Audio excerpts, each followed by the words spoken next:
Every December 31st, the whole world counts down to midnight together. It's the one moment we all agree the clock resets. Bitcoin has its own version of that. A moment the entire Bitcoin world counts down to. Except it only comes around once every 4 years. And instead of fireworks, something gets cut in half. It's called the halving. It's the closest thing Bitcoin has to a New Year's, a leap year, and a holiday all rolled into one. And it's the reason this clock doesn't just tell time. It counts down a kind of built-in scarcity. Let's break it down. What's going on, guys? This is Kevin from 21 Stat Street. Hope you're having a great day wherever you're watching this from. Now let's get into this. Remember that 10-minute guessing game, the lottery where computers compete to add the next block? We said the winner earns brand new Bitcoin. That line was doing a lot of heavy lifting, so let's open it up. Here's something that surprises almost everyone. That reward is the only way new Bitcoin is ever created. There's no central bank with a printing press, no mint, no company issuing coins. Every single Bitcoin that exists came into the world as a prize for adding a block to the tower. So the network's money supply grows in one place only, that 10-minute reward. Right now, the winner of each block earns 3.125 new Bitcoin. About every 10 minutes, that much new Bitcoin enters existence, and that's it. That's the whole faucet. Now, who decides it's 3.125? Why that oddly specific number? Well, let's get into that. Built into Bitcoin's rules from day one is a single ruthless instruction.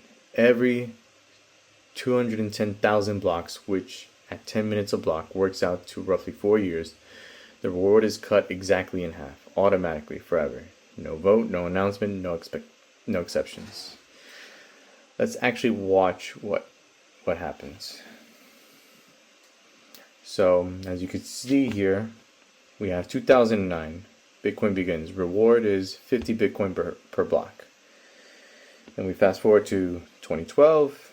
That's the first halving, and it drops from 50 to 25. And if we go to 2016, the second halving happens, and it goes from 25 to 12.5. And then from 2016 to 2020, we go from 12.5 to 6.25.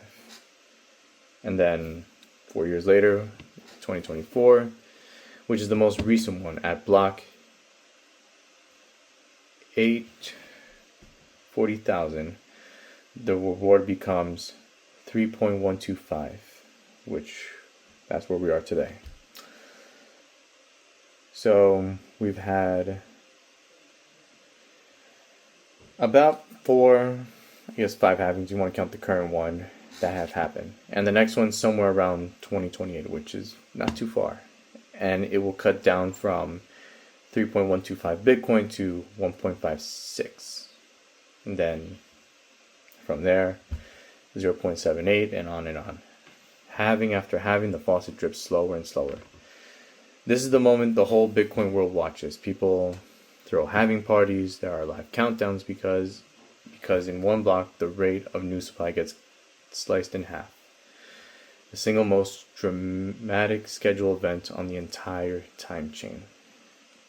And look, the calendar tracks it for you, right here. A countdown not to a date exactly, but to a block. Remember from the last episode, the block number is certain, the date is just an estimate.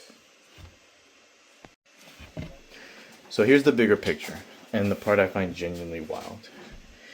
Each 4 year stretch between halvings has a name, which is an epoch. If a block is like a second on this clock and an epoch is like a year, except it's defined by blocks, not by the sun. We're living in the 5th epoch right now at the time of this video. The calendar quietly organizes all of Bitcoin's histories into these eras. And because the halving is automatic and perfectly predictable, you can do something you can do with no other money on earth. You can sit down today and calculate exactly how much Bitcoin will exist at any point in the future, whether it be next year in 2027, in 2050, or in the year 2100. Add up every word from every epoch all the way down as the faucet keeps having, and the total never crosses a hard ceiling. 21 million. That's it. That's all there ever will be. The very last tiny fraction gets mined around the year 2140, and the faucet is off. For good. Think about how strange that is. Every other kind of money in history, someone could always make more. Bitcoin supply runs on a public timeable you can read like a train schedule. Decades, even centuries out. No surprises, no printing, just the steady halving rhythm of the time chain. Counting down on 21 million. That's not a money feature, that's a clock feature. Scarcity scheduled by time itself. Okay, we've now met all the big ideas. The time chain, the 10-minute heartbeat, the self-correcting dial, the halving, and epochs. You actually understand the machine now. So next episode, we will finally do the fun part. We will open up this calendar and decode every single number on it. The price, the block, the height, the average block time, the fees, the next difficulty adjustment, all of it by the end. You'll be able to read this dashboard like a local reads a train station clock. If scarcity scheduled by time reframes something for you, subscribe. The guided tour is next.